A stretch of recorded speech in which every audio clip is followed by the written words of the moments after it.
nshinga amateka uze tuyihaye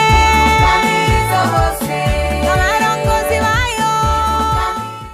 Ndabaramukije nongera ndabaha ikaze muri kino kiganiro ikiyago c'inama nshinga amateka mutegurirwa mukongera mugashikirizwa n'igisata kijeje kumenyesha amakuru n'ubuvugizi mu nama nshinga amateka. Muri kino kiganiro tubayagira bimwe mu bikorwa vy'abanyakubahwa abashinga amateka baranguye muri iri sasa risanzwe rya Kigarama umwaka wa 2025. Muri iri sasa risanzwe rya Kigarama umwaka wa 2025 hisunzwe ingingo ya 5 y'ibwirizwa riyigenga, inama nshinga amateka yarakurikije ivy'isabwa n'ibwirizwa shingiro vyo guserukira bene gihugu, gutora amabwirizwa no kugenzura ibikorwa vya leta. Inama nshinga amateka ntiyibagiye kandi igikorwa gihambaye cyo guherekeza utwigoro twa leta two gufasha umwene gihugu kubaho neza haba kububu nabo muri kazoza. Kubijanye no gutora amabwirizwa, integuro z'amabwirizwa zitandatu zarizwe zongera ziremezwa n'abanyakubahwa abashinga amateka imbere yo kuzicijya nino mu guhanahana ivyiyumviro no kurabira hamwe akarusha izo nteguro z'amabwirizwa zizozanira bene gihugu n'igihugu muri rusangi. Aha twababwira nk'integuro y'ibwirizwa rihindura ibwirizwa nimero 112 ryo kuwa 24 ruheshi umwaka wa 2025 rigenga amafaranga leta iriko irakoresha muri uyu mwaka w'amafaranga wa 2025 ushira umwaka wa 2026. Integuro y'ibwirizwa rigenga amasezerano hagati y'u Burundi n'ingoma ya Maroc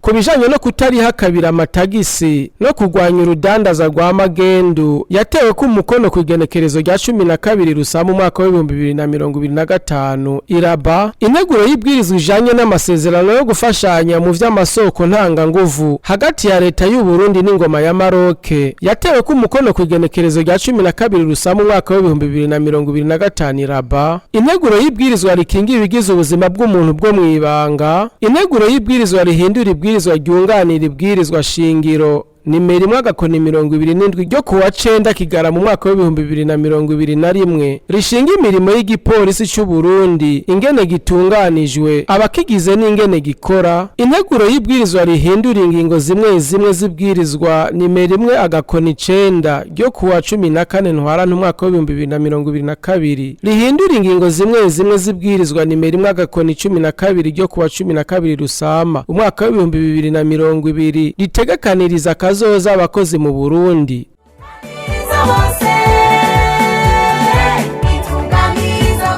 Zimwe mu nshingano inama nshinga amateka ifise harimo kugenzura ibikorwa vya leta. Ni muri iyo ntumbero banyakubahwa abashinga amateka bihweje bongera bacijya nini ibikorwa vyakozwe n'imigwi itandukanye igenzura ibikorwa vya leta kugira hatangwe intumbero zizana karusho mu kuduza ubutunzi bw'igihugu no gukuraho agahombo kaba kagiye kibonekeza mu mashirahamwe amwe ya leta. Aha twavuga nk'ishigwaho ry'umugwi ujejwe gukurikirana inagurwa ry'ishirahamwe rya leta rijejwe kuvuza abakozi ba leta mutuelle de la fonction publique kuko vyibonekeje ko abanywanyi b'iryo shirahamwe batavuzwe uko bibereye kandi amafaranga ahari. Uwo mugwi ukaba uhurikiyemo ubushikirangaje bw'abakozi n'akazi, ubushikirangaje bw'amagara y'abantu hamwe n'ibiro vy'umukuru w'igihugu. Ibiro vy'umushikirangaje wa mbere bikaba biceje gukurikirana ibikorwa vy'uwo mugwi uzobujeje gushiraho amategeko akenewe kugira ngo iryo shirahamwe rijejwe kuvuza abakozi ba leta rikore neza kuko vyagaragaye muri ico cegeranyo ko amategeko adakurikizwa uko bibereye mu bisata nka vyose vyo muri iryo shirahamwe. Ivyo rero bikaba vyashikirijwe mu nama ya bose yabaye kwigenekerezo rya Nzeri umwaka wa 2026 irongowe n'umukuru wayo Nyeniteka Geraze Daniel Ndabirabe. Inyuma yaho umugujejwe imibano, guhungura impunzi, kunganisha amahigwe no kugwanya sida washikirije ivyiyumviro ku cegeranyo c'ingene igenzurwa ry'iryo shirahamwe mitiwere cakozwe na sentare ijeje kubahiriza amatungo ya leta. Umushikiranganje w'abakozi n'akazi no gutegekaniriza kazoza abakozi ba leta Gabriel Nizigama akaba nawene yaremeje ko ako gahaze kahari muri iryo shirahamwe, anashikiriza hanini gituma abanywanyi b'iryo shirahamwe badatunganiriza uko bikwiye. Mu gisata ca mitiwere rero ibikorwa birakogwa nk'uko amategeko atunganya ico gisata asanzwe ari, kandi nka henshi abantu bararonka des services za mutuelle de la fonction publique. Ariko kandi ni gisata, ni kimwe mu bisata turavye ingene gitunganiriza abanywanyi, harimwo rimwe na rimwe imyidogo ijanye nuko abanywanyi badatunganirijwe nkuko vyari bitegekanijwe. Aha novuga cane cane nk'abanywanyi iyo hageze kuronka imiti baba bakeneye iyo bagwaye, ivyo navyo bikaba cane cane vyavuye ku bihe igihugu cacu cagiye kiracamwo, aho mutuelle ya fonction publique itaronka imiti nk'uko ivyipfuje. Ivyo sinobirandirako cane, igituma nuko tuzi twese yuko iyo miti iva hanze atari ikorerwa ngaha mu Burundi.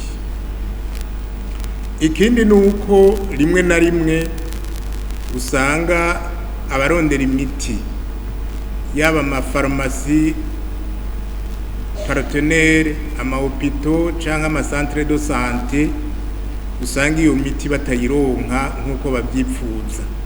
Cane cane tugiye ku ba partenaire privé, ugasanga amasezerano mutuelle de la fonction publique yagiranye nabo ba partenaire nariko arubahirizwa, na cane cane mu bijanye no kubahiriza igiciro c'imiti baba barumvikanye. Nayo kwigenekerezo rya 8 uyu mwaka w'2026 umushikiranganje ajejwe ibidukikije uburimye n'ubworozi Karinimba Rushimana nawe nyene yarashikirije mu nama ya bose yishura ibibazo by'abashinga amateka, akarushishira hamwe rihingura igiterwa c'ikigazi OHP ririko rirazana mu kuduza ubutunzi bw'igihugu, aho n'inyuma y'uko umugwi wamahujejwe intwaro ibereye no gushira amashira hamwe ya leta mu minwe y'abikorera ivyabo, ushikirije ivyiyumviro ku cegeranyo c'igenzurwa ry'ico kigo cakozwe na sentare ijejwe kubahiriza amatungo ya leta. OHP imaze gushingwa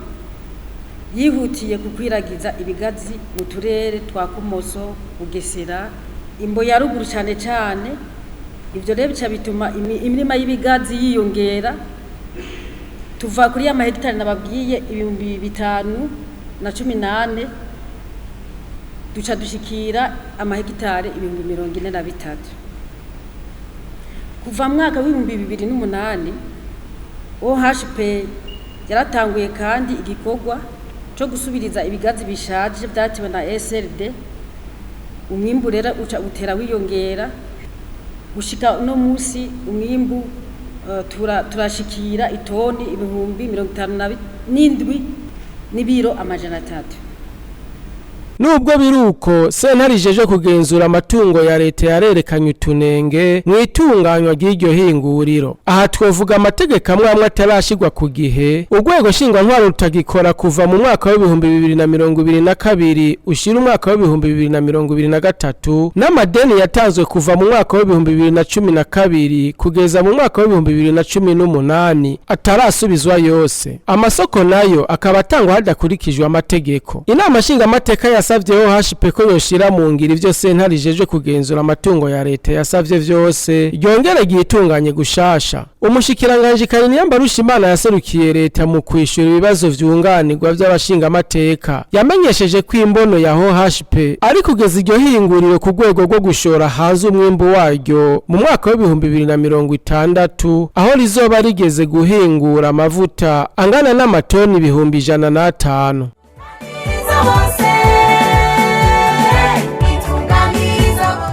umuhuza w'abarundi nawe yarashikirije inama nshingamateka icegeranyo c'ivyaranguwe n'urwego arongoye mu kiringo kiva muri Munyonyo umwaka wa 2024 gushika muri Munyonyo umwaka wa 2025. Muri ico kiringo urwo rwego rukaba rwarafashije kugabanya imanza mu masentare kuko hari zagiye zishigwa mu ngiro abenegihugu bituye urwo rwego. Ivyo navyo banyakubaha abashingamateka bakaba barabikengurutse banamutera intege ngo abandanye gutunganiriza abenegihugu.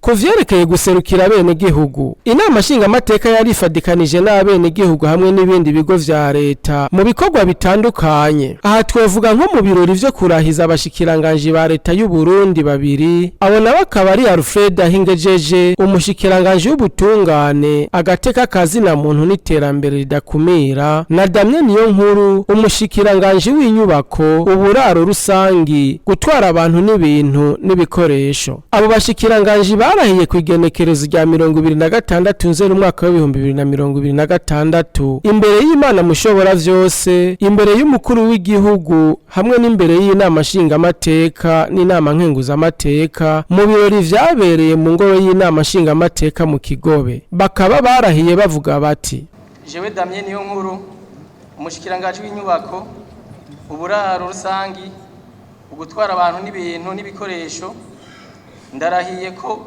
ntazotirigana ku masezerano y'ubumwe bw'abarundi, kwibwirizwa shingiro rya Republika y'u Burundi n'ayandi mabwirizwa, kandi ndiyemeje ko nzoharanira ntiziganya ineza y'u Burundi n'abarundi, nkubahiriza ubumwe bw'abarundi, amahoro n'ubutungane kuri bose, no kurangura amabanga njejwe. Ndiyemeje kurwanya ivyiyumviro n'ingendo z'ihonyabwoko no gukumirana, guharanira no guteza imbere agateka kazina muntu nako abenegihugu bose.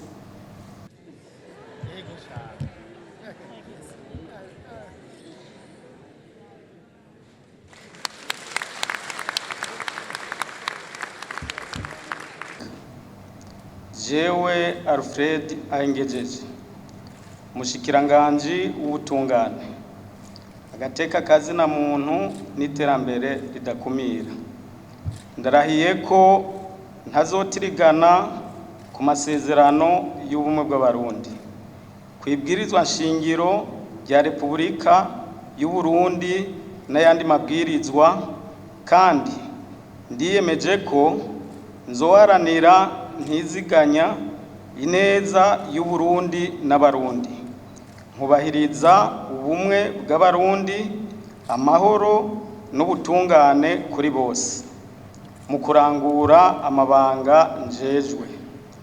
Niyemeje kurwanya ivyiyumviro n'ingendo z'ihonyabwoko no gukumirana, guharanira no guteza imbere agateka kazina muntu nako abenegihugu bose.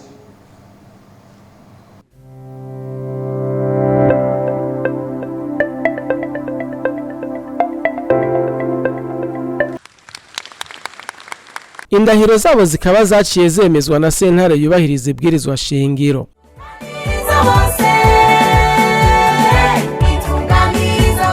Muri ya ntumbero nziza yo kwegera abenegihugu babashize imbere ngo babaserukire, nyaniteka umukuru w'inama nshingamateka yaragendeye ku munsi wa gatandatu igenekerezo rya 13 Kigarama umwaka wa 2025 abanyeshure bo kw'ishure ryisumbuye rya Musema riri muri komine Matongo y'intara ya Butanyerera, aho yari yagiye kubagarukirako inyuma yaho bahuriye n'isanganya ry'umuriro wadutse mu buraro bw'abakobwa inshuro zibiri zose mu kwezi kumwe kwa Munyonyo umwaka wa 2025. Iruhande yo kubashikiriza intererano yo kubashigikira, nyeniteka umukuru w'inama nshingamateka yarahumurije abo banyeshure, aranabashimira ingene bagumye bafatanye mu nda bagahagarara rugabo, abasaba kwamana uwo mutima. Yasavye abo banyeshure kuguma ku kivi bige cyane bazoba bizigirwa mu gihugu.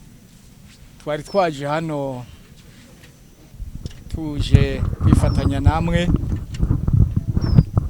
banyeshure, mbanze ndabahumurize, nimuvunike umutima,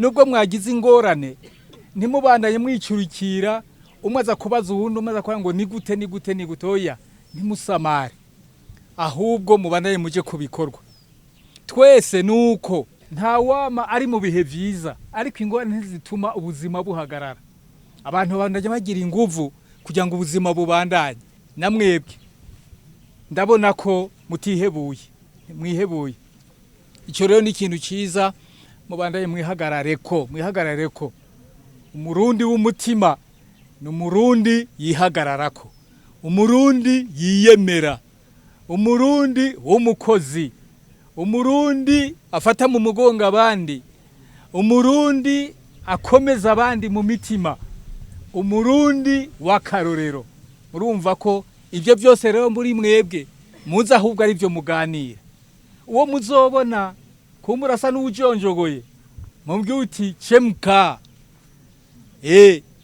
uti byuka akazi karageze byuka muje kugikorwa abarundi nuko duteza kwitwara umukuru w'inama nshingamateka akaba yemereye kandi abo banyeshure kubandanya dodora hirya no hino kugira habandanye kuboneka ababagarukira ko aca basaba kubandanya basabikanya bike bafise banyakubaho abashingamateka barabandanije gufashanya n'abene igihugu mu kudugiriza hamwe ikivi rusangi aha tugarukaho ku munsi wa gatandatu igenekerezo rya gatandatu kigara mu mwaka wa 2025 icegera ca kabiri c'umukuru w'inama nshingamateka umushingamateka Busesiya Nkezimana yitabiriye ibikorwa vy'iterambere rusangi vyo gutanguza ibikorwa vyo kubaka inyubakwa y'igorofa izoba igeretse 5 izoba ari ibiro vy'intara ya Buhumuza muri ivyo bikorwa kabaye n'akaryo ko kwegeranya uburyo butanzwe n'abene igihugu imvukira n'abagenzi b'intara ya Buhumuza hakaba hashoboye kwegeranywa amafaranga y'amarundi angana n'imiliyoni 133,500 aho muri ayo umuryango w'umushingamateka Busesiya Nkezimana utasigaye inyuma mu guterera ari kumwe n'abandi bashingamateka batowe muri iyo ntara ya Buhumuza icegera ca kabiri c'umukuru w'inama nshingamateka yarashimiye abene gihugu kukungene baje kwitaba ivyo bikorwa ari benshi acahamagarira abarongoye intara gukoresha neza ubwo buryo bwari buhejeje kwegeranywa inyuma y'ivyo bikorwa umushingamateka Busesiya Nkezimana akaba yaciye atanga imfashanyo y'ibifungurwa hamwe n'ibindi vyankenerwa ku miryango 100 y'abatishoboye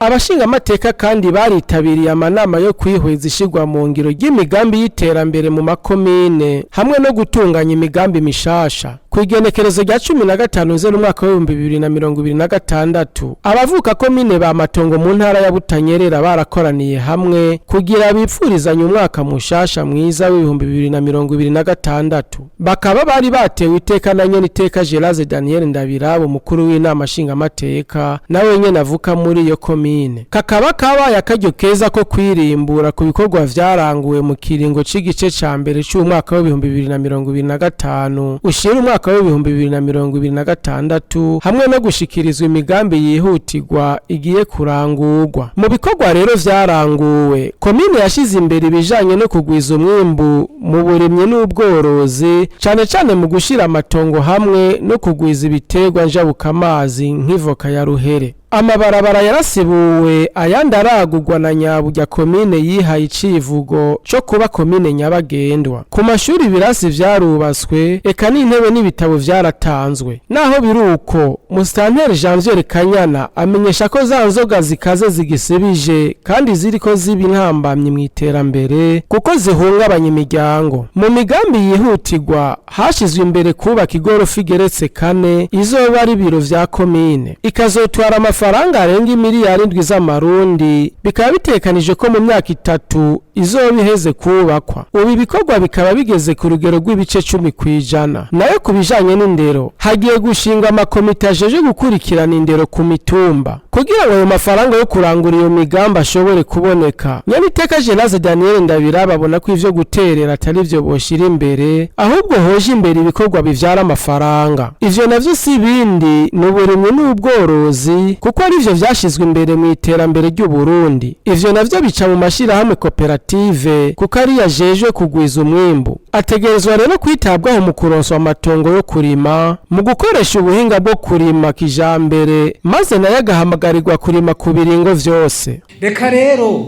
duhere ku vyifuzo ivyo abenegihugu bifuza gukora activite hano muri komine, kandi tubona zihutirwa, kandi izo activite zivyare inyungu, kuko iyo nyungu nizo tuma tugira amafaranga mu mufuko duce dukotiza. Uburimyi n'ubworozi niko tugiye gukorerako, gushira imbere kugira ngo buduhe inyungu. Umukuru w'igaca avuga ati mu mufuko amahera yinjire, no mu nda hagira ikijamwo.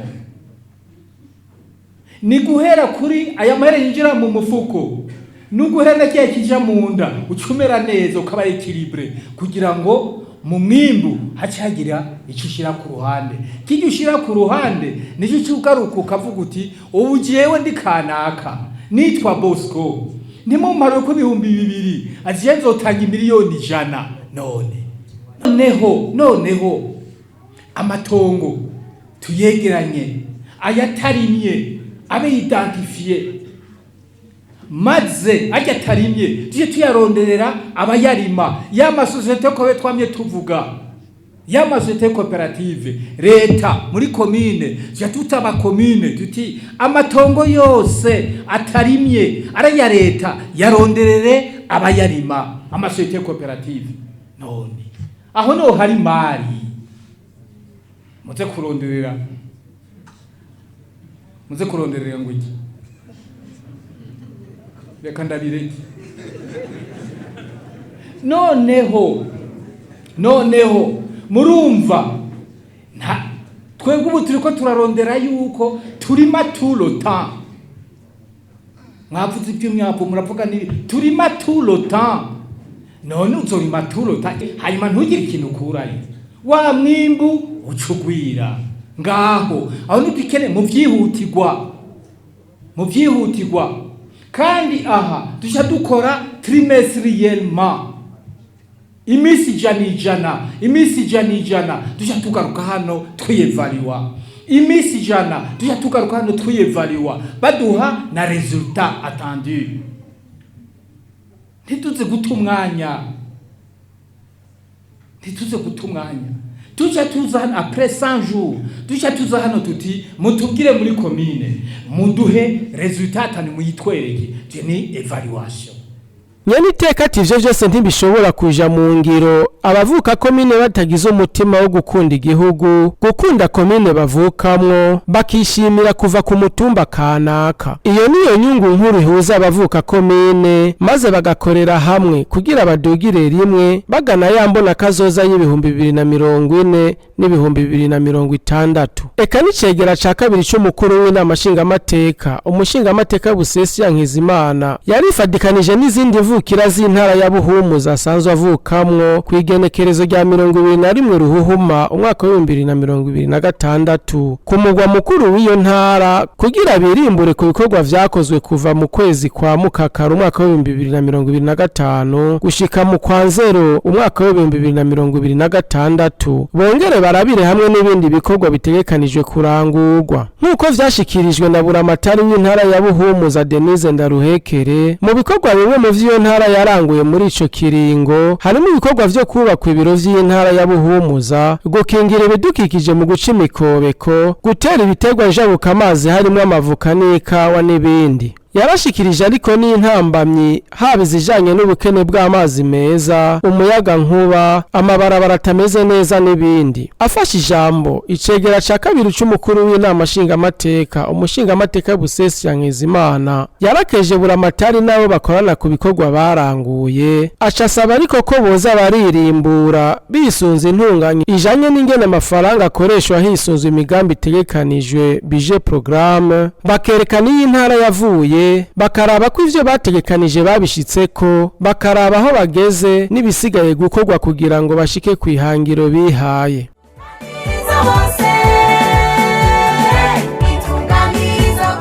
abashinga amateka kandi barifadikanije n'abenegihugu mu kugaragaza umunezero hamwe no gukezanya n'icyubahiro Varisito Ndayishimiye umukuru w'igihugu cy'u Burundi mu mabanga yo kurongora umuryango w'ubumwe bwa Afrika. Ku bijanye no kongereza ubumenyi banyakubahwa abashinga amateka bari mu mugwi w'amaho mu vy'ujeje harimo ubutunzi barakurikiranye inyigisho zerekana uko integuro y'ibwirizwa rigenga amafaranga leta ikoresha gigwa. Abitavye izo nyigisho bakaba barashimye ko zizobafasha gutegura neza amafaranga aba yategekanijwe gukoreshwa bisunze imigambi abenegihugu bakeneye kandi bagategura imigambi bikunda kwija mu ngiro. Ku bijanye n'imigenderanire hagati y'amanama ashinga amateka ndetse no kurahura ubwenge, Nyaniteka umukuru w'inama ashinga amateka y'u Burundi yaritabiriye ubutumire bwa mugenzi we Nyaniteka arongoye inama ashinga amateka mu gihugu cy'u Burusiya ariyo bita Duma d'Etat mu rurimi rw'igifaransa. Muri urwo rugendo rw'akazi Nyaniteka akaba yararongoye umugwi w'abashinga amateka bafadikanije urugendo. Urwo rugendo rw'akazi rwabaye rwiza cyane kuko rwatumye hashigwa ku mukono ku masezerano yo gufashanya hagati y'inama ashinga amateka y'u Burundi n'inama ashinga amateka y'u Burusiya Duma d'Etat. Ikaba ari intambwe nziza cyane yerekana gutsimbataza imigenderanire no gufashanya hagati y'izo nzego zibiri z'amanama ashinga amateka eka n'abenegihugu b'ivyo bihugu bibiri. Inama ashinga amateka yaraserikiwe kandi mu bikorwa vy'amanama ashinga amateka vyabereye mu bihugu vya Maroc, Afrika y'Epfo, Ubushinwa, Djibouti, Guinea na Uganda. Ivyegeranyo vy'ingendo z'akazi zakozwe n'abubahwa abashinga amateka vyarashikirijwe mu nama ya bose. Ivyo vyahaye akarya abubahwa abashinga amateka ko gushimika kukugena ari nkenerwa cyane ko abaja mu manama mpuzamakungu bakwiriye guharanira cyane inyungu z'igihugu cabo. Twavuze nk'u Burundi tugiye muri ryashiramwe muri East Africa kugira ngo du intérêt principal turiko turirukangira ni yiyo yentere igezero no gusinzira nishobora gusinzira parce que ikintu citwaretse comme intérêt no gusinzira nusinzira eka mu gihe tugiye no muri ayo manama ngo umenye uti aha intérêt nk'umurundi intérêt ngiye gukuramo ni yihe. Amashirahamwe ni menshi cyane mugabo wewe no kuraba wewe entere yawe ni yihe d'abord nk'umurundi entere yawe ni yihe ureke kugenda avuga ngo ngiye mwishirahamwe iri ngiye gukora inama yingiye mu namwe bantumiye ko ni abanza entere yawe ni yihe nk'umurundi niho uca wumva ko inguvu zije n'ivyumvira ari byinshi kuko hari ibyo utaza kwemera nk'umurundi uvuga uti nimba muvuga uku nimba mushaka kubikora uku atapana ntibikunda kuko l'intérêt jewe ndi umurundi mon intérêt n'est pas là. Hari abagenda bakabarenganya bagahora acavuga ati nta kundi byo ugenda nk'umurundi uvuga uti mon intérêt ndayiharanira ukaba uti nawe undenganya mon intérêt iki uragikora uko ushaka mugaje ntituri kumwe gende nimba ari nishirahamwe aboti we turi kumwe. Aha akaba rero turangirije ikiganiro cy'uno munsi. Turabashimiye mwebwe mwese mwagikurikiranye naho ubutaha.